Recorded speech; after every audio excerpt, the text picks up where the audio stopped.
Bueno, mis hermanos, en la guía del Espíritu Santo, yo quisiera que por favor abran sus Biblias ahí en 2 de Timoteo, capítulo 3.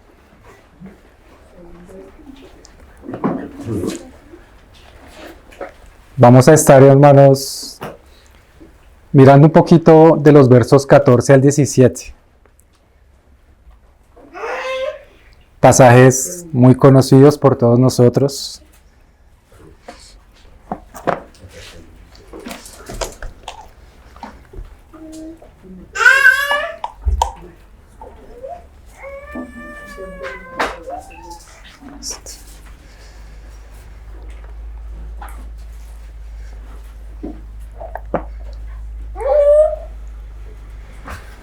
A ver, dice la palabra, pero persiste tú, 2 Timoteo 3, 14 y 17, hermanos. Pero persiste tú en lo que has aprendido y te persuadiste, sabiendo de quién has aprendido, y que desde la niñez has sabido las sagradas escrituras, las cuales te pueden hacer sabio para la salvación por la fe que es en Cristo Jesús. Toda la escritura es inspirada por Dios y útil para enseñar, para redarguir, para corregir, para instruir en justicia, a fin de que el hombre de Dios sea perfecto, enteramente preparado para toda buena obra. Amén. Padre, encomendamos una vez más tu palabra bendita en esta hora, Señor. Señor, nos ponemos en tus manos, Señor, y oramos para que sea tu Espíritu, Señor, aplicando tu bendita palabra a nuestros corazones. Señor, tú has dicho que si tú no santificas, si tú no edificas la casa, en vano trabajan los que la edifican, Señor. Te pedimos, Padre, que seas tú, Señor, el que obre acá en la iglesia, Señor, y en nuestras vidas conforme a tu voluntad, Señor. Amén. Amén. Bien, mis hermanos, este pasaje, como les decía ahorita, es muy conocido por todos. Yo creo que muchas veces hemos pasado por este lugar de la palabra, por este pequeño rincón. Hemos pensado, de hecho, que evidentemente nuestra continua repetición de este pasaje, especialmente la segunda parte, verso 16, hemos pasado tantas veces por ahí y hemos dicho, claro, evidentemente la palabra es inspirada por Dios, ¿no? Lo hemos leído, seguramente lo hemos creído hasta cierto punto, hermanos. Pero quisiera un poco desglosar o desagregar esos aspectos que nos muestra el Señor acá por estos pasajes, no sin antes mirar un contexto de lo que Pablo le estaba hablando acá a Timoteo. Estamos en la segunda carta de Timoteo, mis hermanos. Recordemos que anteriormente Pablo ya le había hablado a él, le había escrito por la gran necesidad que tenía de que Timoteo fuera afirmado en la fe, fuera un varón esforzado allí donde Pablo lo había dejado. Bueno, realmente donde el Espíritu Santo había querido que él estuviera para poder ministrar la palabra y para poder ser ese obrero que el Señor quería que fuera allá en ese lugar con los hermanos. En este caso, Pablo le vuelve a escribir a Timoteo una carta como urgente, una carta muy necesaria para él, porque Timoteo, hermanos, al parecer estaba pasando por un momento difícil. Acá todo el contexto de la carta muestra ciertas situaciones donde podía haber como contienda y oposición a la sana doctrina. Esto hacía que Timoteo se sintiera muy desanimado.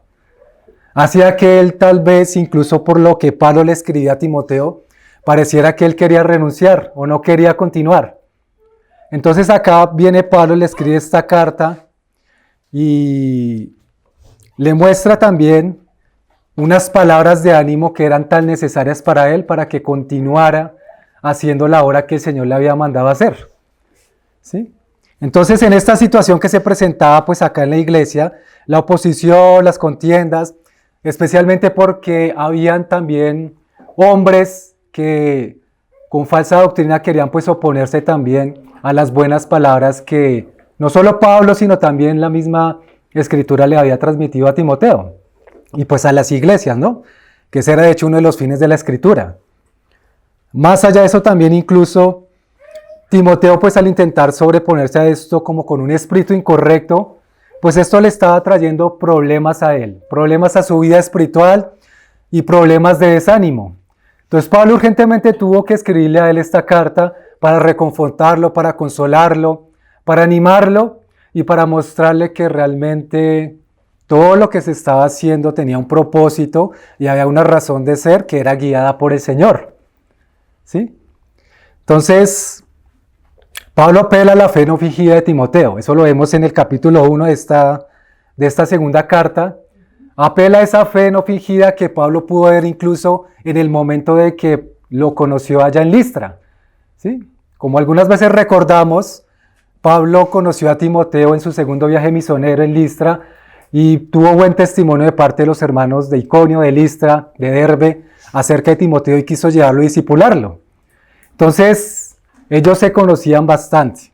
Pablo conocía mucho el corazón de Timoteo. Apelaba a esa fe no fingida, a ese don de Dios que estaba en él también, porque Pablo incluso le recuerda o le pide a Timoteo o le aconseja más bien que avive el don, el fuego, el don de Dios que está en él, por la imposición de las manos que Pablo le había hecho a él. Pero era un don que venía de Dios, ¿no? Pablo solo le impuso las manos. Entonces, hermanos, el apóstol le expresa a Timoteo abiertamente su amor, su preocupación por él. Lo aconseja como un padre aconsejaría a un hijo y lo anima a continuar por el camino que aprendió desde que era niño. Como leíamos ahorita, Timoteo conocía desde pequeño las Sagradas Escrituras. Y en medio de todo eso, Pablo coloca entonces dos cosas elementales para animar a Timoteo, para consolarlo y recordarle cuál era la obra que él estaba haciendo, o más bien quién le había llamado a hacer esa obra. Y qué era lo que él había aprendido y cuál era la razón por la que él estaba ahí. Entonces, finalizando la carta, acá en el capítulo 3, Segunda Timoteo tiene 4 capítulos. Entonces, en este capítulo 3, en estos pasajes que es donde vamos a enfocarnos hoy, el apóstol le recuerda a Timoteo 2 medios por los cuales había podido conocer por fe a Cristo. Timoteo, ¿cuáles son esos medios? El primero, las Sagradas Escrituras. Y el segundo medio, las Sagradas Escrituras vivas y expresadas de manera eficaz en la vida de quien fue su pastor y consejero, o sea, el apóstol Pablo. Dos cosas que Pablo le recordaba en este contexto. Dos cosas que Pablo antes de finalizar la carta le decía a Timoteo para que él se mantuviera ahí y volviera como a retomar fuerzas de parte del Señor. Entonces, mis hermanos, segunda de Timoteo ahí, capítulo 3, verso 14 nos está diciendo entonces: pero persiste tú en lo que has aprendido y te persuadiste sabiendo de quién has aprendido. Como decíamos ahorita, hermanos, Pablo conocía mucho a Timoteo, era su discípulo por mucho tiempo y él había aprendido muchas cosas acerca de Cristo porque lo había visto en Pablo. No que Pablo fuera perfecto, no que Pablo fuera el superhéroe, sino que realmente Pablo en su arrepentimiento años atrás había podido tener una buena vida muy frugal y fructífera por el crecimiento que el Señor Jesús le había dado en toda su labor, en toda su obra. Y a través de este caminar, Timoteo lo acompañó en muchas ocasiones. Timoteo pudo ver realmente a un hombre que amaba al Señor. Timoteo pudo ver a un hombre que realmente reflejaba a Cristo en su vida, en sus actos, en su conducta, en su manera de ser y en todo lo que hacía. Timoteo pudo ver realmente no a ese hombre que antes perseguía a la iglesia, sino a ese hombre que ahora había sido transformado a la imagen o al carácter del Hijo de Dios. Entonces, muy seguramente, Timoteo, en ese amor que también tenía por Pablo, sabía el apóstol que le iba a recibir sus palabras con mucho cariño, y en su preocupación por él entonces, Pablo le escribe esto, y Timoteo seguramente estuvo dispuesto a recibir esta carta, ¿no? Por algo nos quedó también en la escritura, hermanos, ¿no? Las 2 cartas que él dirigió a Timoteo. Entonces Pablo le dice: persiste tú en lo que has aprendido. Había un aprendizaje constante, ¿no? En la vida de Timoteo. Él se persuadía de algo Y Pablo le llamaba como la atención en el buen sentido de la palabra para que se siguiera persuadiendo, sabiendo de quién él había aprendido las cosas que ahora él tenía y obtenía de parte de Cristo. Ahí mismo en la segunda carta, en el capítulo 1, verso 13, Pablo le estaba diciendo a él: retén la forma de las sanas palabras que de mí oíste. Le pedía entonces que guardara esa sana doctrina y esas sanas palabras que habían edificado tanto a Timoteo y que por ende él también había utilizado allá en la iglesia en Éfeso, donde Dios lo plantó para ayudar a edificar la iglesia. Pero además le dice: retén la forma de las sanas palabras que me oíste, en la fe y amor que es en Cristo Jesús. Tenía que haber esos dos ingredientes, la fe y el amor en Cristo Jesús, porque sin Cristo pues no había nada. Guarda el buen depósito por el Espíritu Santo que mora en vosotros. Había un depósito también que él había adquirido, hermanos, y ese depósito era también el que era expresado y manifestado a través de su vida y a través del amor hacia los hermanos. A través de la palabra, Timoteo seguramente también predicaba en la iglesia allá en Éfeso, pero también era un obrero. Un obrero pues hacía diferentes cosas, ¿no? No solo predicaba. Entonces Pablo le apela estas cosas a Timoteo y luego vemos ahí en el capítulo 3, verso 10. Pero tú has seguido mi doctrina, conducta, propósito, fe, longanimidad, amor, paciencia, persecuciones, padecimientos. Una serie de cosas también que ellos habían compartido, pero también cuando Pablo habla, hermanos, de que había seguido su doctrina, no era realmente la doctrina de Pablo. Era la doctrina de los apóstoles que Pablo también había aprendido por el Espíritu Santo, y era la misma doctrina que incluso los demás apóstoles también estaban aplicando en las iglesias donde ellos fueron plantados. Era la sana doctrina, ¿no? Las sanas palabras, la sana escritura. Era lo que Pablo le estaba diciendo a Timoteo y recordando y apelando a su corazón, que era lo que podía animarlo y consolarlo a él. ¿Sí? Entonces estaba hablando de estas cosas, pero sumado a la doctrina le decía otro tipo de aspectos que eran esenciales también que él tuviera en cuenta y mantuviera. Había una conducta que él tenía que llevar en la iglesia, pero una conducta guiada desde lo profundo de su corazón. No era simplemente un comportamiento superficial en el cual entonces se estuviera manifestando algo artificialmente, pero que en el corazón hubiera otra cosa. Ese no era el apóstol. Y tampoco incluso era Timoteo, porque él mismo le dice incluso Pablo a Timoteo que confiaba de que la fe de él era verdadera, que no era una fe fingida, que era una fe que él había podido ver, que incluso la vio en su abuela Loida y en su madre Eunice, que luego la transmitió también a él, en ese legado. Entonces sigue diciendo ahí: compartían ellos la fe, el amor, la paciencia, las persecuciones también en las que ellos estuvieron y los padecimientos. Pablo le hablaba también, comentándole a Timoteo de que habían prisiones en donde él estaba padeciendo. Y desde ahí también le recuerda a Timoteo que esas persecuciones no hacían que la palabra de Dios estuviera presa, sino que al contrario la palabra seguía corriendo y permanecía porque cumplía su propósito. Entonces, mis hermanos, Timoteo aprendió de Cristo y su fe fue fortalecida, pero en gran parte por la madurez y la disposición a vivir y morir por Cristo que vio en ese creyente que fue como su padre. ¿Qué nos enseña esto de principio, hermanos? Nosotros necesitamos aprender de la madurez de aquellos que están reflejando a Cristo en sus vidas.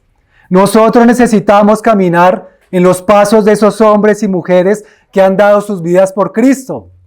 Necesitamos untarnos, hermanos, de la gracia de Dios manifestada en la vida de aquellos hermanos que en verdad aman a Cristo. Porque en medio de la iglesia, como ocurría acá, y por eso Pablo le escribía a Timoteo, era que no todos amaban a Cristo y no todos eran vasos de honra.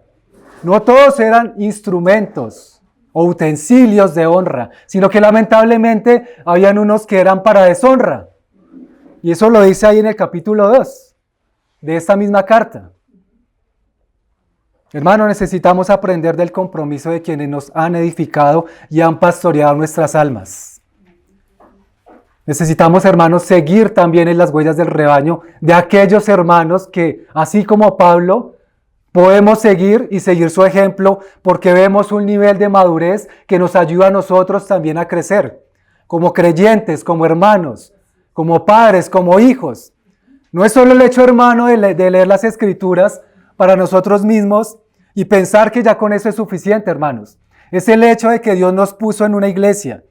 Y si estamos plantados acá en iglesia, significa que nosotros también podemos ver la necesidad por la palabra que tenemos de edificarnos mutuamente, de edificarnos unos a otros, de poder dar gracias al Señor por esos hermanos, por esas hermanas que tienen una madurez mayor que nosotros y que nos ayudan a crecer en la gracia del Señor, que nos ayudan a perseverar, que nos sostienen cuando somos débiles en la fe, que nos animan cuando nosotros necesitamos ser consolados, que nos alientan a seguir, que nos buscan, que nos llaman, que están ahí siempre, hermanos, para nosotros. Eso demuestra una gran madurez, hermanos. Y Pablo le hablaba a Timoteo no en unas buenas circunstancias, porque la misma palabra está diciendo ahí, capítulo 2, verso 8, acuérdate de Jesucristo, del linaje de David, resucitado de los muertos, conforme a mi evangelio en el cual sufro penalidades, hasta prisiones a modo de malhechor. Casi que muchas de las cartas de Pablo, él las escribió desde la prisión, ¿no? Y mis hermanos, con qué ánimo o con qué profundo amor Pablo escribía, ¿no? Lo veíamos el año pasado en Filipenses, Pablo también escribió desde la prisión. Mis hermanos, ¿de quién aprendió Pablo? Evidentemente de Cristo. ¿Cuáles fueron las 3 primeras palabras que Cristo pronunció en la cruz antes de morir, no? Padre, perdónalos porque no saben lo que hacen. Le dijo al ladrón, de cierto te digo que hoy estarás conmigo en el paraíso. Mujer, ahí a tu hijo, hijo, y a tu madre. Hermanos, el Señor en esa condición en la que Él estaba sufriendo tan profundamente y que estaba próximo a ser apartado del Padre, abandonado por el Padre. Y el Señor se ocupó de las necesidades de aquellos que estaban haciendo esa crucifixión, que lo estaban crucificando. Se ocupó de dejarle a su madre María digamos que el suministro de un hombre que se encargará de ella, de sus necesidades. Se ocupó del ladrón que le pidió que se acordara de él, hermanos. El Señor hasta la misma cruz no se ocupó primero de lo suyo, sino que se ocupó de los demás, hermanos. Y Pablo aprendió de esto. Y por eso Pablo, en el Espíritu del Señor, le escribía a las iglesias con ese profundo amor y esa preocupación. Y esa angustia que, como él dice, hasta sufre dolores de parto por causa de vosotros, como le escribió a los Gálatas. Hermanos, Pablo se preocupaba verdaderamente por Timoteo y por las iglesias.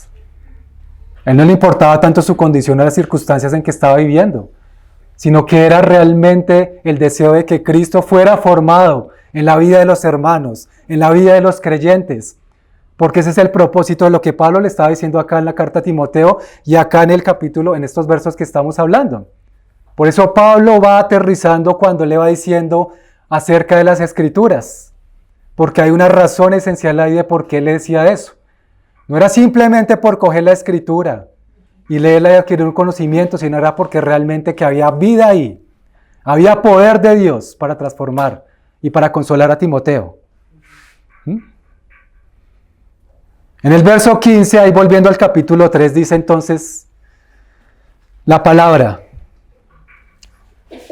Le dice Pablo a Timoteo, y que desde la niñez has sabido las sagradas escrituras, las cuales te pueden hacer sabio para la salvación, por la fe que es en Cristo Jesús. Siempre Pablo teniendo en el centro a Cristo.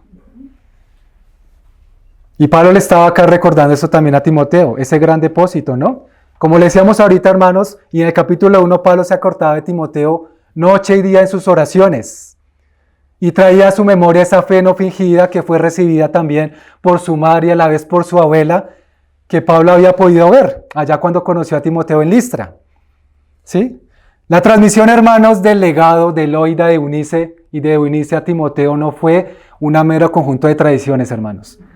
No fue, como dice un hermano en un libro, una maleta vieja sin manija y sin ruedas, que se quiere transferir a los hijos y luego a los hijos de los hijos, porque es el conjunto de tradiciones que se han atesorado por años atrás, por los antepasados, por los ancestros, y que se quiere seguir, o que muchas veces nosotros queremos seguir transmitiendo a nuestras generaciones venideras, o a las que ya están ahorita.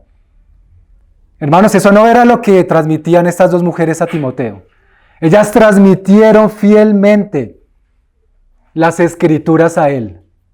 Ellas transmitieron, primero, la abuela de Timoteo a la madre de Timoteo y luego la madre a Timoteo, transmitieron fielmente ese legado de las escrituras. Por eso era que este hombre, hermanos, tenía una fe real, una fe sincera, una fe no fingida. Ahora, esto no significa que al tener una fe no fingida, no pasemos por desánimos, o que el Señor nos desapruebe, o que el Señor nos redarguya de pecado, porque Él sabe que nosotros muchas veces en nuestra debilidad padecemos de desánimo.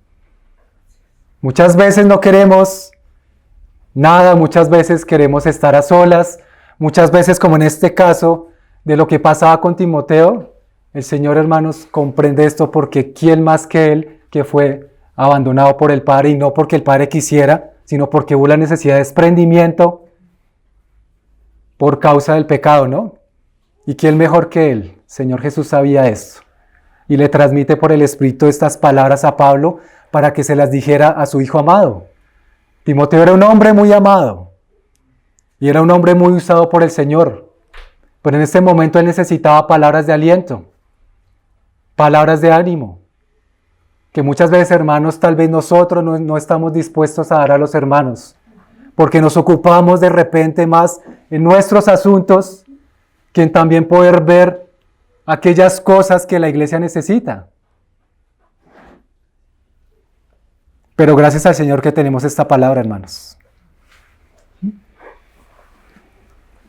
Entonces, lo que podía sacar a victorioso a este hombre de la lucha en que se encontraba era el conocimiento profundo, el conocimiento sincero y el conocimiento real de disponerse a leer las Escrituras y entenderlas. Claro, hermanos, hay una gran diferencia de con qué espíritu nosotros nos acercamos a la palabra. Hay una gran diferencia de cómo leemos nosotros.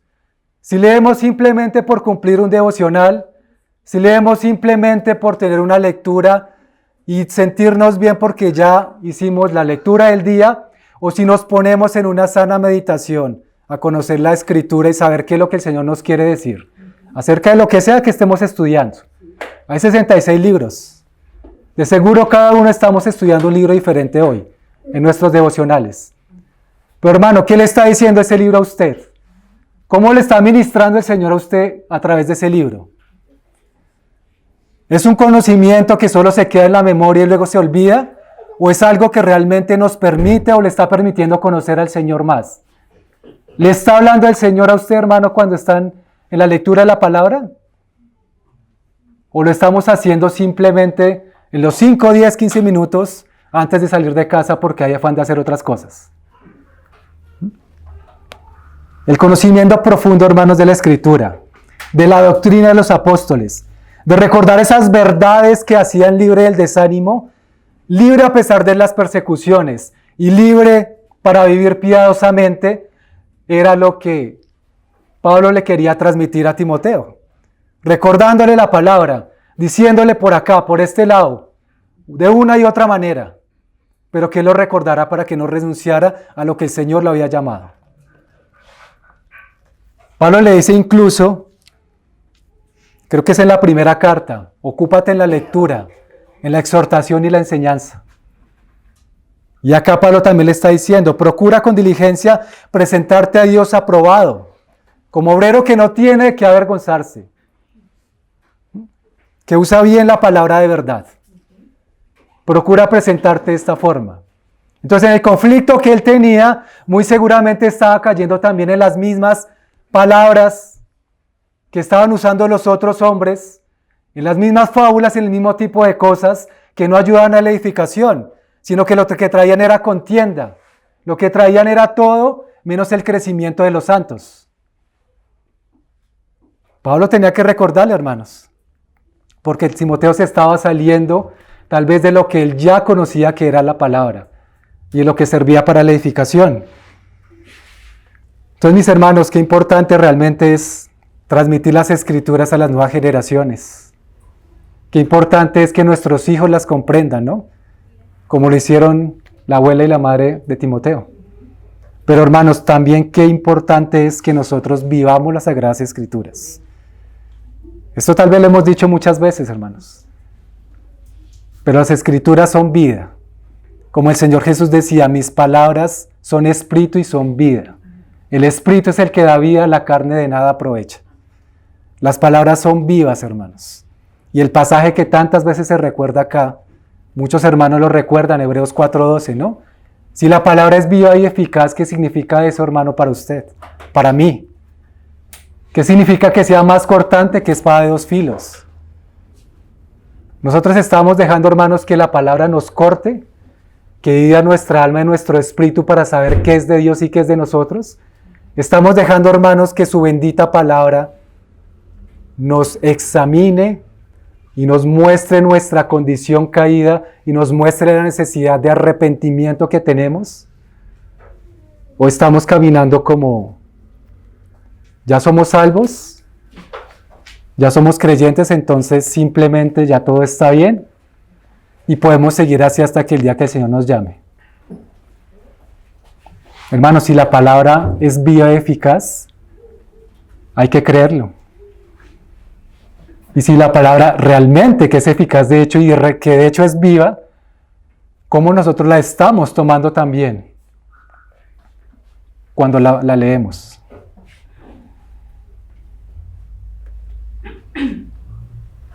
Estas palabras, hermanos, del apóstol a su hijo espiritual nos recuerdan que si no permanecemos en Cristo, si no fortalecemos nuestra fe, podemos fácilmente olvidarnos del propósito y los beneficios de las Escrituras para nuestras vidas, hermanos. Porque es que acá a la final, todo lo que trasciende en esto desencadena en lo que el Señor quiere, que nosotros también oremos a través de lo que conocemos de las Escrituras. Verso 16. Pablo le está diciendo entonces ahí, toda la Escritura es inspirada por Dios. Ah, claro, es inspirada. Ya lo sé, ya lo conozco. Para usted, hermano, ¿qué es inspirada? Hermano, nos hemos detenido ahí un momento, útil para enseñar, para redarguir, para corregir, para instruir en justicia. Primero es el fundamento, la inspiración que viene por Dios, su palabra bendita. Pero segundo, esa palabra es útil. No es inútil, a no ser que nosotros queramos hacerla inútil y consideremos que la palabra no es tan poderosa. Y claro, podríamos decir, evidentemente eso no lo hacemos cuando lo pensamos, pero el hecho, hermanos, de leer la palabra y no considerarla delante del Señor que está en los cielos y considerar la profundidad, nos hace a nosotros parecer que la palabra no es tan útil como realmente lo es. Pero la palabra es útil, hermanos, y es inspirada. Cuando la palabra dice acá que es inspirada por Dios, hay por ahí un término griego que es seumneustos, es simplemente para mostrar lo que significa esto. Esto lo utilizó Pablo cuando escribió la carta y significa divinamente soplada o divinamente exhalada o respirada por Dios. Es exhalada por el Señor. Es la palabra del Señor, hermanos.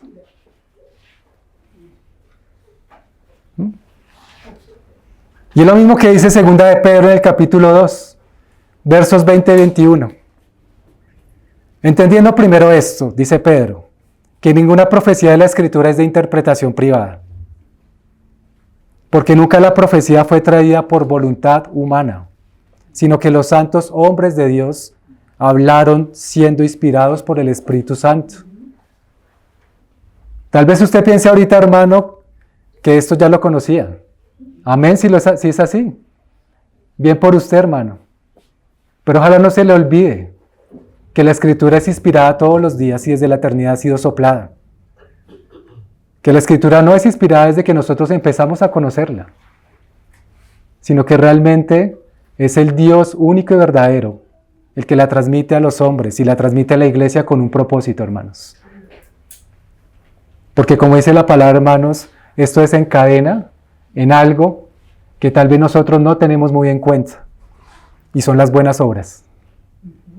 Acá Pablo no solo le está diciendo a Timoteo, lee la Escritura, llénate de la Escritura, estudia todos los días y no hagas nada más. Acá la Escritura debe generar un efecto. Lo generó en Pablo, y de seguro en Timoteo también, en muchos hombres de la palabra, y en muchos hermanos a través de la historia. Ha generado el efecto que Dios quiere que genere su palabra. Tal vez eso, hermano, sí lo hemos olvidado. Tal vez usted sí recuerde que la Escritura es inspirada. Tal vez incluso a usted le parezca aburrido pensar en que este pasaje ya lo he leído muchas veces. Pero mi hermano, si esto no hace un efecto en usted y en mí para llegar a las buenas obras, entonces la Escritura, hermanos, usted la está invalidando, la estamos invalidando. Cualquiera puede leer la Biblia. Los católicos la leen mucho por este tiempo, tal vez, ¿no? Los religiosos. Cualquiera puede leerla, hermanos. ¿De qué manera la estamos leyendo nosotros? ¿Con qué espíritu y con qué motivación? Porque la palabra nos tiene que generar, hermanos, un efecto, una acción. La palabra no es muerta, hermanos. La palabra no es cualquier libro que uno lee y después se le olvida. Genera un efecto en nosotros para servirle al Señor.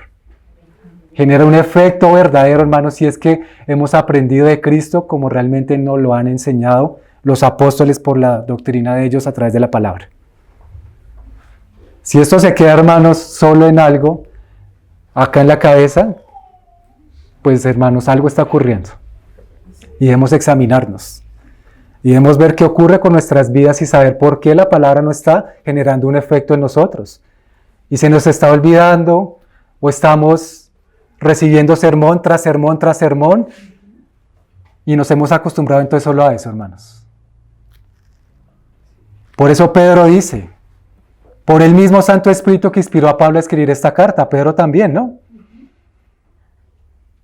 Nunca la profecía fue traída por voluntad humana, sino que los santos hombres de Dios hablaron siendo inspirados por el Espíritu Santo. No fue interpretación privada de la Escritura, hermanos. Nosotros, hermanos, cada domingo no nos sentamos simplemente a lograr un conocimiento. Realmente venimos a exponernos a la palabra de Dios. No es ni siquiera el que está al frente hablándoles. Somos solo instrumentos. Tal vez a veces con fallas. Tal vez no, tal vez sí. Somos humanos, hermanos, pero la palabra del Señor tiene autoridad. La palabra tiene poder. La palabra de Dios es inmutable, hermanos, y es la que transforma. El que transforma no es el que está delante de ustedes hablándole, hermanos. Es la palabra del Señor que se expone. Si toda la Escritura, hermanos, es divinamente inspirada por Dios, lo que nosotros debemos esperar por fe que es la transformación evidente de nuestras vidas. ¿Con qué propósito? Para adorarlo, para obedecerle, para proclamarlo y para servirle. Genera un efecto, hermanos. Genera unas acciones que Dios quiere que nosotros hagamos como iglesia, hermanos. Si la acción del Señor fuera que viniéramos todos los domingos a reunirnos acá y vernos solo los domingos y el resto de la semana caminar como cual incrédulos, hermanos, entonces esto no tendría sentido. Pero el Señor lo que expresa es, hermanos, la palabra que tiene poder para transformar nuestras acciones, nuestros pensamientos, nuestra voluntad, nuestra alma, para renovar nuestras conciencias y hacer su obra. Hermanos, no se trata solo de estar acá. Lo hemos dicho varias veces. Es que la palabra, hermanos, nos tiene que cambiar. Y nos tiene que cambiar no porque nosotros forcemos a cambiar, porque nosotros no nos podemos cambiar. Es que la palabra, hermanos, tiene poder. y es viva y eficaz. Hay una ilustración, hermanos, muy preciosa en Isaías 55:10.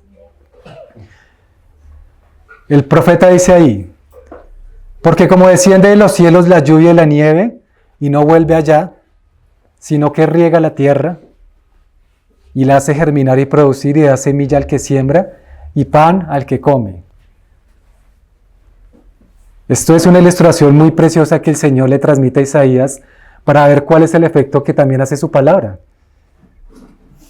La lluvia y la nieve, ¿qué son? Son agua. El agua que desciende, bien sea en estado líquido, en estado sólido, pero desciende. Desciende y riega la tierra y cumple un propósito, no vuelve. La lluvia y la nieve no vuelve, hermanos. Cae. ¿Pero cae para qué? Para hacer germinar y producir la tierra, ¿no? Da semilla al que siembra, pan al que come.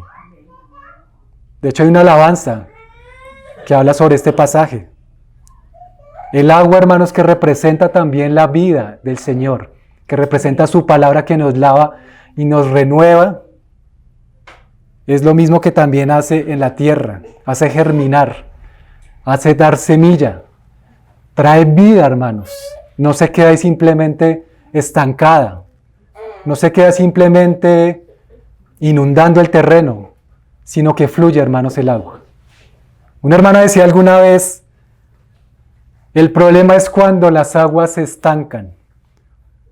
El Señor es un río de aguas vivas, y Él quiere que nosotros también seamos fuentes de aguas vivas.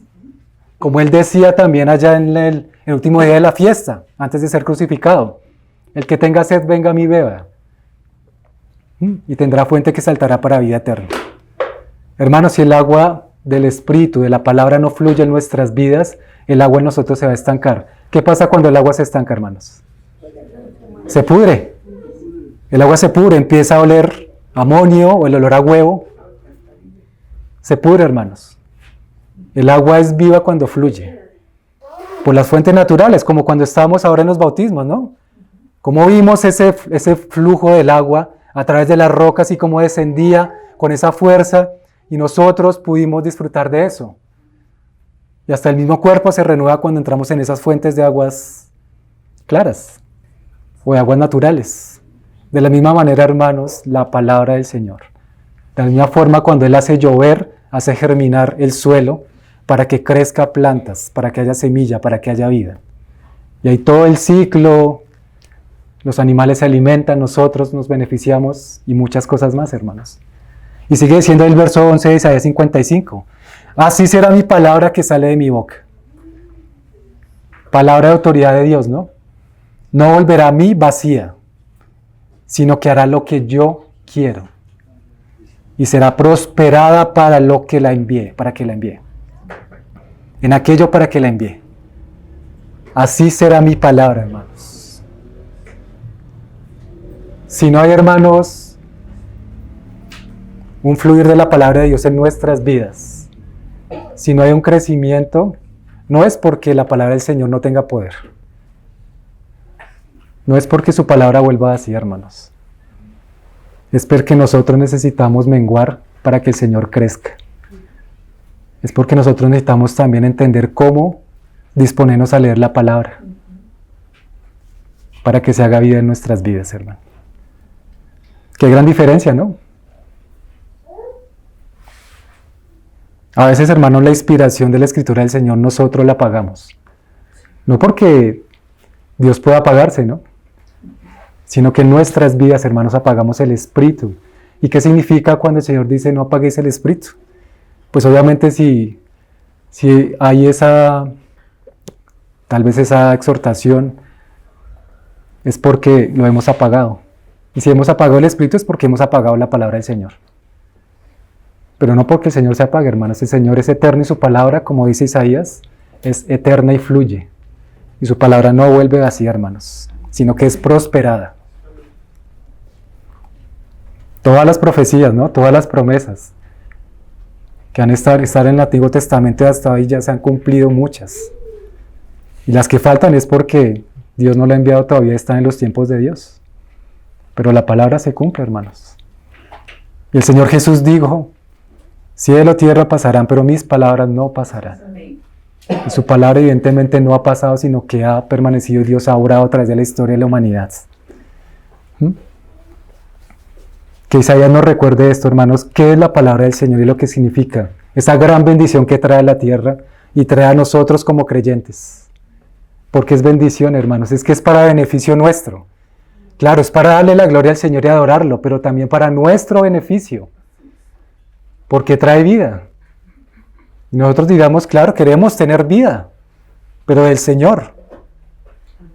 Que fluya de su palabra y la apliquemos fielmente. Entonces, hermanos, hay 4 aspectos que Pablo dice acá, que es la respuesta de nosotros ante la palabra inspirada por Dios.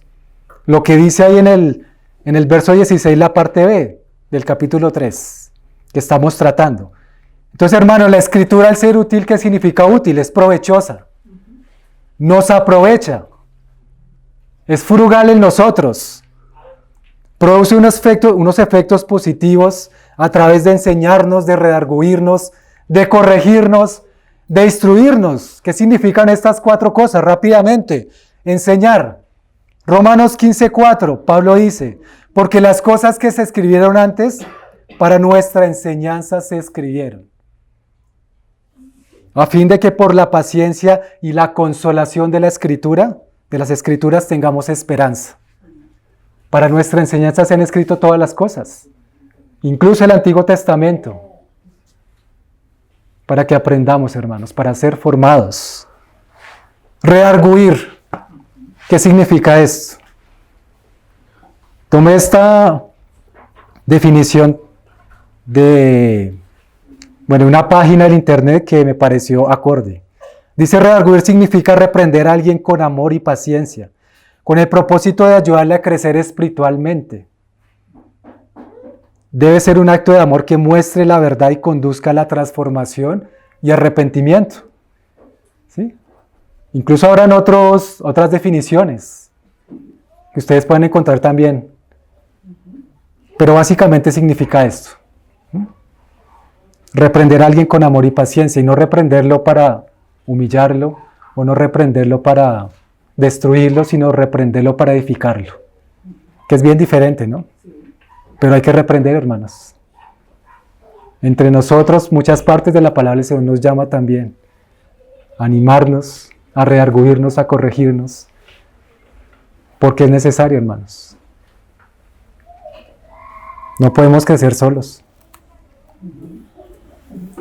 Y podemos, hermanos, muchas veces estar acá sentados en la alabanza, en la cena, en la prédica, pero estamos en cuerpo, hermanos, pero tal vez nuestro espíritu esté lejos del Señor, o esté lejos en otro lado.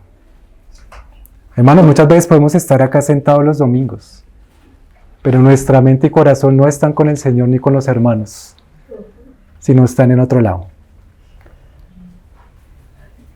Necesitamos redarguirnos, hermanos, de pecado. Necesitamos ser corregidos, todos. Todos necesitamos, hermanos, porque todos necesitamos crecer espiritualmente. Todos tenemos, hermanos, necesidades espirituales, necesidades emocionales, necesidades físicas, que son suplidas ¿por quién? Por el Señor, pero ¿de qué manera? A través de la iglesia también. Si nosotros, hermanos, seguimos insistiendo muchas veces en ocuparnos solo en nuestras vidas, en nuestras cosas, hermanos, nos vamos a quedar espiritualmente muy cortos. El Espíritu no se manifiesta a un solo hombre o a una sola mujer de la iglesia, hermanos. El Espíritu se manifiesta a todos los miembros de la iglesia.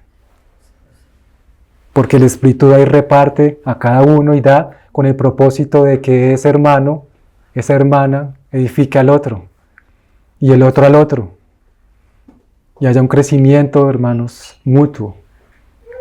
No que unos crezcan y los otros se queden pequeños. Es la vida de iglesia, hermanos. Por eso somos un cuerpo vivo.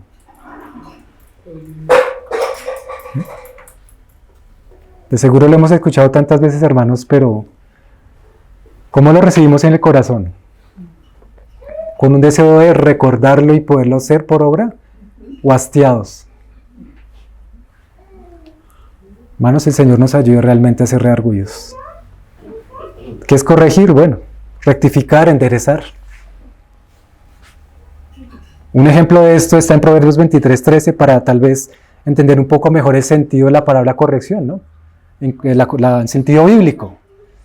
No rehuses corregir al muchacho, porque si lo castigas con vara, no morirá. Lo castigarás con vara y librarás su alma del Seol. No rehuses corregir. Ahora, ¿qué quiere nuestro Padre que está en los cielos con nosotros, que somos sus hijos? Como ya sabemos y dice la palabra ya en Hebreos, el Padre que ama a su Hijo lo disciplina. Y seguramente no lo hace con vara como lo hacemos con nuestros hijos, con el palito, pero lo hace de otras maneras, ¿no, hermanos? Si el Señor necesita corregirnos, Él lo hace, porque somos sus hijos. Y lo va a hacer y nos disciplina y así pasemos por dolor, pero va a ser necesario pasar. Tiene que haber corrección, porque la Escritura es inspirada. Y es útil para corregir también. Para instruir. ¿Instruir qué es? Adiestrar, formar en justicia.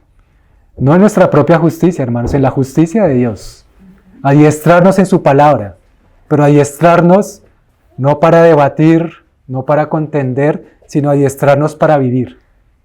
Para vivir las Escrituras. Y otro pasaje también hay en Proverbios 22:6, que nos muestra un poco más este contexto, es el de que dice: instruye al niño en su camino, y aun cuando fuere viejo no se apartará de él.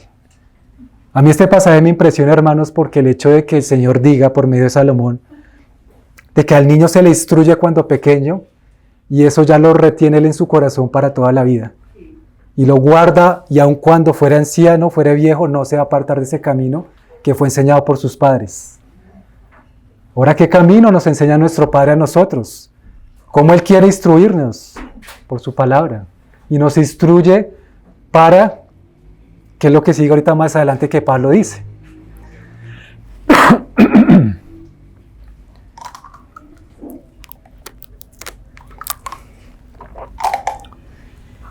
Y como decíamos ahorita, hermanos, ahí en el capítulo 2, en el verso 9, de 2 Timoteo, Pablo le decía a Timoteo: más la palabra de Dios no está presa. La palabra de Dios corre y fluye, hermanos, y los planes de Dios no se van a quedar nunca atrás. Él los va a cumplir a costa de lo que sea. Si nosotros, hermanos, hacemos presa la palabra de Dios, Dios busca formas, el Espíritu Santo busca maneras de abrir ese camino. Incluso en medio de nosotros, de nuestro corazón. ¿Y cómo lo hace entonces? Corrigiéndonos, instruyéndonos, redarguyéndonos, enseñándonos. Entonces el verso 17 sigue: a fin de que el hombre de Dios sea perfecto, enteramente preparado para toda buena obra. Acá, hermanos, es el resultado de lo que vemos que significa estudiar o entender las Sagradas Escrituras. Y era lo que Pablo le recordaba a Timoteo. Timoteo, recuerda la palabra, recuerda de quién aprendiste, recuerda de qué te persuadiste, recuerda que tú has visto en mí la palabra viva. Y Pablo decía la verdad, no decía mentiras ni decía para jactarse. Es que Pablo le decía con ese sentido de amor por Timoteo para que él recordara esas cosas. Y por eso, hermanos, como decíamos al principio, la necesidad de acercarnos también a creyentes que nos ayuden, que nos edifiquen, que nos ayuden a crecer en madurez. Porque así nosotros también crecemos y ayudamos a crecer a otros. ¿Sí? Esa es la constante que el Señor quiere y muestra en su palabra, hermanos. Hay unas ovejas que van más adelante, hay unas ovejas que van en la mitad, otras que vamos un poco atrás, hermanos, pero en medio de estas ovejas todo es el rebaño del Señor. Todos somos iglesia. Así sea que sean unos pequeños y unos un poco más grandes, hablando en cuanto a la madurez, somos la iglesia del Señor, hermanos. Y ustedes recuerdan lo que dice el Señor en Mateo 25, cuando habla de que separó en el juicio de las naciones, ¿qué va a hacer Él? Separa las ovejas de los cabritos. Y a las ovejas les dice: venid benditos de mi Padre, heredad del reino. Porque tuve hambre y me diste de comer, tuve sed y me diste de beber, ¿sí? Y al final ellos preguntan: Señor, ¿cuándo hicimos esto y cuándo te hicimos esto? Cuando lo hiciste con uno de estos mis pequeños, lo hiciste conmigo. Esa palabra, hermano, nos debería generar también un temor santo de cómo estamos tratando también a los más pequeños. y de cómo nos estamos tratando, hermanos. De que hay nuestro corazón hacia el hermano, hacia la hermana. Porque lo que nosotros le hacemos al hermano se lo estamos haciendo al Señor. De verdad, hermanos, esto nos debe generar un temor del Señor. Y un amor. O sea, un temor que luego produzca amor, ¿no? Por las ovejas. Por la iglesia, hermanos. No un amor al culto, hermanos. No un amor a reunirnos los domingos. Claro, adoramos al Señor. Pero el Señor, hermanos, más que esto quiere es una adoración en espíritu y en verdad que implique también las buenas obras con los hermanos. No solo un acercamiento acá los domingos, como hacían los hermanos ahora al principio.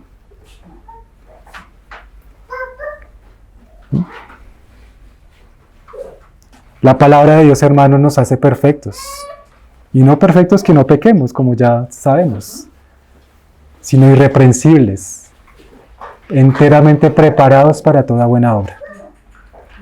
Ya, hermanos, que la traducción al lenguaje actual, ese pasaje lo dice de esta manera: de ese modo, los servidores de Dios estarán completamente entrenados y preparados para hacer el bien. O sea, hermanos, nosotros necesitamos ser entrenados por la palabra. ¿Y para qué entrenamos? No para quedarnos siempre en el entrenamiento. Es como un deportista, ¿no? Un deportista entrena y entrena ¿para qué? Para que cuando llegue la competencia, pues pueda ganar. Es incluso lo que Pablo también está diciendo ahí en el capítulo 2. Dice acá el verso 4 del capítulo 2 de Timoteo: ninguno que milita se enrede en los negocios de la vida, a fin de agradar a aquel que lo tomó por soldado. O sea, partiendo de eso, ¿no? Si estamos militando para el Señor y en su ejército, no nos enredamos con los negocios de esta vida. Pero luego dice Pablo: y también el que lucha como atleta no es coronado, sino lucha legítimamente. Hay otro pasaje en otra de las cartas que Pablo dice: aquel que es atleta se abstiene de varias cosas para poder cumplir su propósito, que es el de lograr la medalla, ¿no? Lograr la meta. Si la palabra nos está entrenando, mis hermanos, no es para estar toda la vida en entrenamiento, sino es para poner por obra, para lograr el propósito, para llegar a la meta del supremo llamamiento, para lograr la corona. Como Pablo le dice también a Timoteo en el capítulo 4, he peleado la buena batalla, he guardado la fe, he acabado la carrera, y Dios me ha guardado la corona de justicia que está preparada para mí y para todos los que aman su venida. Hermanos, si un atleta en el mundo se abstiene de tantas cosas y se esfuerza y entrega su vida por su objetivo, por su propósito, ¿cuánto más nosotros, hermanos, que tenemos un llamamiento santo? Un llamamiento que es eterno, hermanos, para entrar al reino del Señor. ¿Cuánto más, hermanos, no hemos, en serio, hermanos, ser esforzados, pero realmente esforzados, entregando nuestras vidas a Cristo, nuestras vidas entregarlas a Él, hermanos, morir a nosotros?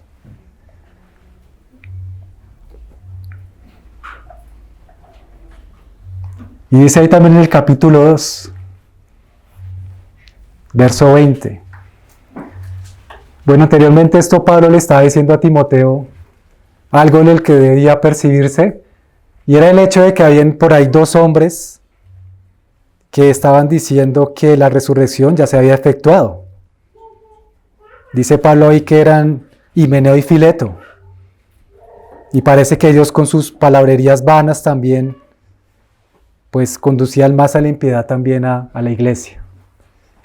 Entonces, después de esto, Pablo recuerda el fundamento de Dios que está firme y que hay un sello, y es que conoce el Señor a los que son suyos, y apártese de iniquidad todo aquel que invoca el nombre del Señor. Luego Pablo así está diciendo, entonces en el verso 20, en una casa grande no solamente hay utensilios de oro y de plata, sino también de madera y de barro, unos son para usos honrosos, otros para usos viles. Así que si alguno se limpia de estas cosas, será instrumento para honra, santificado, útil al Señor y dispuesto para toda buena obra. Hermanos, es como en la casa de nosotros, de cada uno de ustedes.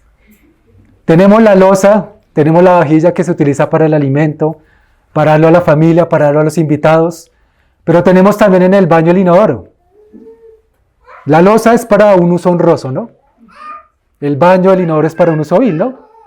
Algo así lo que quería decir Pablo. En este caso lo ponía como ejemplo de los utensilios de oro y plata para usos honrosos, pero los de madera y barro para usos viles. Pero así, hermanos, pone Pablo esa ilustración para mostrar que en la casa de Dios puede haber eso también, hermanos.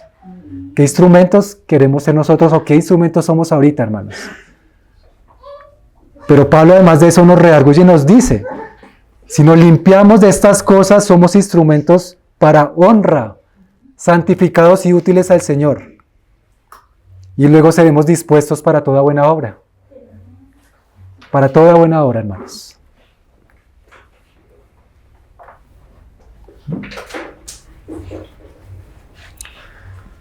Entonces, mis hermanos, yo quisiera que acá fuéramos un momento a Santiago 2:14. De hecho, igual es un pasaje que también ya conocemos.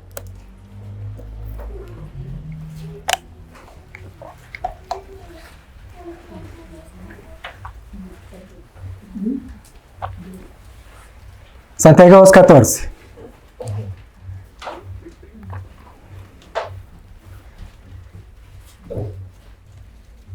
Dice ahí, hermanos míos, ¿de qué aprovechará si alguno dice que tiene fe y no tiene obras? ¿Podrá la fe salvarle? Y si un hermano o una hermana están desnudos y tienen necesidad del mantenimiento de cada día, y alguno de vosotros les dice, id en paz, calentados y saciados, pero no les dais las cosas que son necesarias para el cuerpo, ¿de qué aprovecha? Así también la fe, si no tiene obras, es muerta en sí misma. Acá el Espíritu toma esta palabra de la justificación, o más bien de la fe con obras. Seguro el Espíritu el Espíritu Santo se hizo uso también acá en Santiago, o utilizó a Santiago también para exponernos este tema, hermanos. Porque recordemos lo que venimos siguiendo, ¿no, hermanos? Acá en Timoteo. Pablo nos está mostrando esto, la Escritura es inspirada. Es útil para enseñarnos, redarguirnos, instruirnos y corregirnos. Pero luego, ¿cuál es el efecto que genera en nosotros? Que seamos enteramente preparados para toda buena obra. Que seamos preparados, hermanos, para esto. Ese es el efecto. ¿Y esas buenas obras en dónde se ven? Primeramente, ¿en dónde se ven entonces? En la iglesia, hermanos, ¿no? Hay un contraste, hermanos, si hacemos la aclaración acá como lo solemos hacer cuando tocamos este pasaje de Santiago, y el contraste está entre Romanos 3:28 y la enseñanza de Santiago. Pablo por allá en Romanos 3:28 explica el tema de la salvación refiriéndose a que el creyente es salvo, declarado justo por medio de la justificación de Cristo, no por obras. ¿Sí? Eso es para recordarlo nada más, hermanos. Si de pronto no hay mucha claridad en eso. Y si la hay, pues gracias al Señor. Entonces Pablo muestra en un contexto algo diferente, que es, somos justificados sin obras, sino solo por la fe. Pero acá, con Santiago, el Espíritu hace referencia al creyente que es validado mediante las obras que produce la fe en Cristo. ¿Sí? Por eso Santiago está diciendo, ¿qué aprovecha si alguno dice que tiene fe y no tiene obras? Pues la fe sin obras está muerta. Está muerta, hermanos. Nosotros como creyentes estamos llamados a hacer buenas obras. Las buenas obras que Dios nos llamó, para que andemos en ellas. Entonces, las obras, hermanos, validan nuestra fe. La fe de la persona produce obras que corroboran la autenticidad de su fe en Cristo. Y la fe sin obras, pues carece de valor, está muerta. O sea, podríamos decir, hermanos, la fe auténtica se perfecciona por las obras, como lo dice Santiago también ahí. No es que las obras nos salven, ya lo sabemos, pero las obras, hermanos, ayudan a ejercitar nuestra fe. No la tienen muerta, porque sin obras, hermanos, nuestra fe se va muriendo. Sin obras, nuestra fe va quedando en nada más que una ortodoxia muerta, como le decía un hermano. Una ortodoxia de doctrinas y palabra que se queda ahí nada más. Hermanos, tenemos que orar. no por nuestras fuerzas, sino por el Espíritu Santo que nos llama a obrar para su gloria. ¿Cuántos ministerios, hermanos, querrá el Señor que se levanten de acá? De diferentes cosas. ¿Cuántos ministerios, hermanos, para edificar la iglesia, pero también para predicar la palabra afuera? ¿Cuántas cosas el Señor, hermanos, quiere hacer con nosotros? Pero si nos disponemos a ejercitar la fe por medio de la Escritura, para que luego llegue como resultado a que tengamos buenas obras, a orar.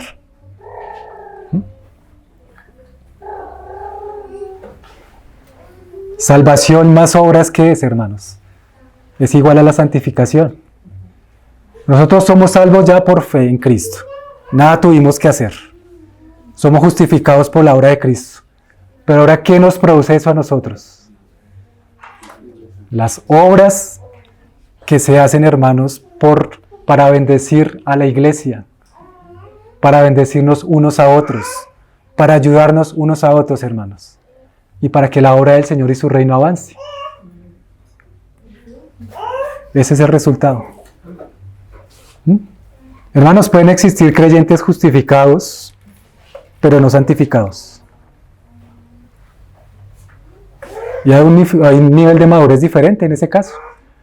Claro, somos justificados por la gracia del Señor, pero no todos, hermanos, nos estamos santificando. Y el que no está santificándose, entonces no tiene madurez espiritual, porque no hay santificación. ¿Qué decía el Señor al Padre cuando oraba? Santifícalos por tu palabra. Tu palabra es verdad. La palabra nos santifica, hermanos, porque nos limpia, porque nos corrige, nos enseña, nos redarguye y nos lleva a hacer estas buenas obras. Entonces, una fe muerta que no tiene obras indica que en este creyente justificado, aunque es salvo, el Espíritu Santo no está gobernando su vida, sino que sigue gobernando su propio yo, su alma. Hermanos, porque el Señor nos coloca tanto también en amor a nuestro prójimo, principalmente a los de la fe, o sea, nosotros, porque nos llama tan fuertemente ahí, a mirar esto, porque es que eso también hace, hermanos, que moramos a nuestro propio yo. Si nosotros, que nos amamos tanto a nosotros mismos, el Señor nos dice, niégate a ti mismo, toma tu cruz y sígueme, significa entonces que yo entiendo por la palabra que mi fe debe ejercitarse obrando a favor de los hermanos para que mi fe crezca y mi yo vaya menguando y menguando.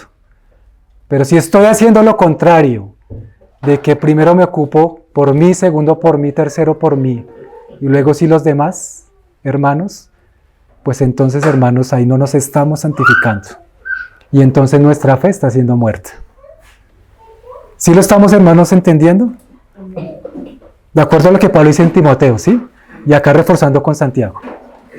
Mis hermanos, la expresión de amor que el Señor quiere en su iglesia, la expresión de amor aquí, mis hermanos, por favor. La expresión de amor que el Señor quiere en su iglesia es también por las obras. Las buenas obras, hermanos, son las que transmiten vida en medio de la iglesia, de la localidad. Y entonces estamos viendo que las Escrituras están siendo provechosas para nosotros. Santiago entonces dice, el cuerpo sin espíritu está muerto. La fe sin obras está muerta. O sea, así como el cuerpo sin espíritu está muerto, porque si el Señor nos quita el espíritu, pues morimos, porque es el aliento de vida, ¿no? La fe sin obras está muerta. Y es un paralelo muy especial que el Señor hace ahí con Santiago. Que el Señor nos quite el espíritu, hermanos, caemos como muertos, sin vida. ¿Qué es lo que ocurre cuando alguien muere, no? Ahora quitémosle a nuestra fe las obras, hermanos. Queda muerto. Ahora, mis hermanos, ¿qué son las buenas obras? Yo creo que en la palabra vemos muchos ejemplos. Y acá especialmente Santiago nos muestra también de lo que leíamos ahorita. Si alguien de los hermanos están en desnudos, tiene necesidad del mantenimiento, y algunos solo le dice, viven en paz y calentados, ¿de qué aprovecha si no se les da lo que ellos necesitan para el cuerpo? Son cosas prácticas, ¿no, hermanos? Las buenas obras, hermanos, no es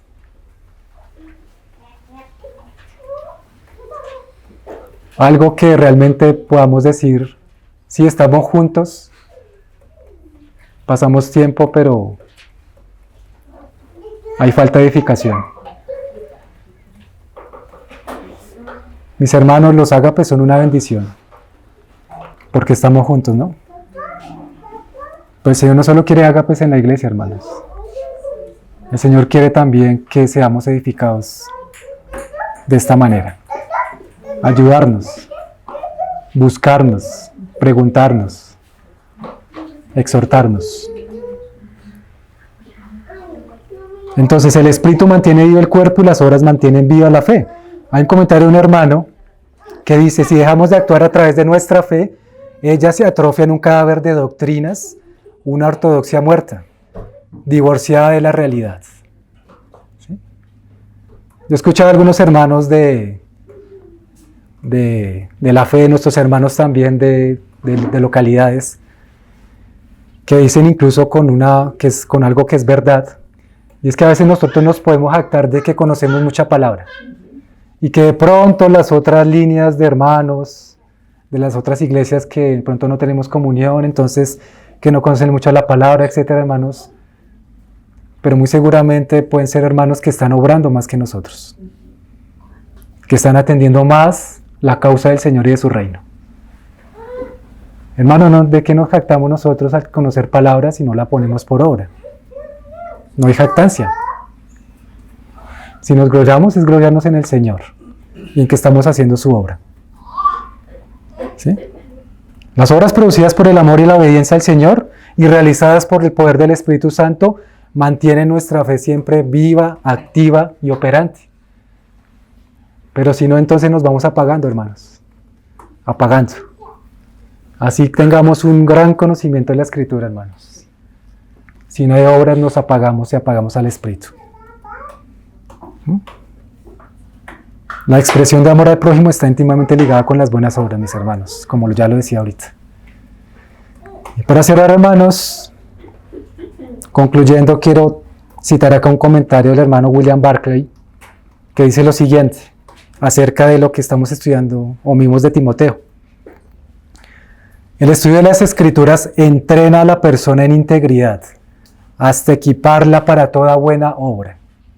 Aquí tenemos la conclusión esencial. No se deben estudiar nunca las Escrituras con un fin egoísta, simplemente para hacer bien al alma de cada uno. Una conversión que no hace pensar nada más que en el hecho de que uno es salvo, no es una verdadera conversión. El cristiano debe estudiar las Escrituras para hacerse útil a Dios y a sus semejantes. Nadie es salvo a menos que esté apasionadamente entregado a salvar a otros. Y yo le agregaría lo siguiente, nadie es salvo a menos que esté apasionadamente entregado a edificar a los miembros de la iglesia. Amén.